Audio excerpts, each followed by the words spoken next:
فاروق ستار نے میئر کراچی اور وزیر اعلیٰ سندھ کو احتساب سے خبردار کر دیا۔ ایم کیو ایم رہنما کہتے ہیں کہ پی پی 17 سال سے سندھ پر راج کر رہی ہے۔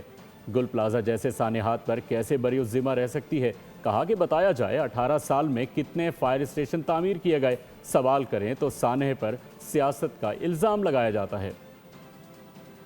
تلفوں کی برہمی کا سوال ہے، تمہیں جواب دینا ہے۔ پچھلے میئر، ان کے ادوار، ان کے اختیارات، ان کے وسائل، وہ ایک الگ قصہ کہانی ہے، لیکن تم ڈسٹریکٹ کر رہے ہو۔ اصل جو سانحہ ہے اس کی اہمیت سے، اس کی سنگینی سے لوگوں کی توجہ ہٹانے کے لیے بے سروپا تعویلیں دے کر اپنی ذمہ داریوں، اپنی جواب دہی اور اپنے احتساب سے اپنے آپ کو بچانے کی کوشش کر رہے ہو۔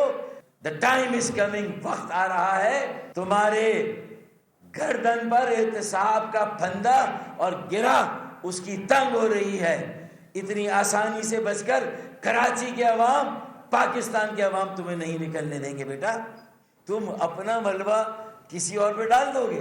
تم اس کی لیز، میوٹیشن اور ریگولرائزیشن کی بات کر رہے ہو۔ 17-18 سالوں سے جو بدترین اور کرپٹ ترین حکمرانی تم نے کی ہوئی ہے، اور اس کا جواب دینے کی بجائے تم اس پلاٹ کی زمین کی تاریخ کا ایک قضیہ لے کر بیٹھ گئے۔ 18 سالوں میں تم نے کتنے فائر اسٹیشن مزید تعمیر کیے، یہ سوال ہے۔ سبسکرائب کریں اور بیل دبائیں تاکہ کوئی خبر رہ نہ جائے۔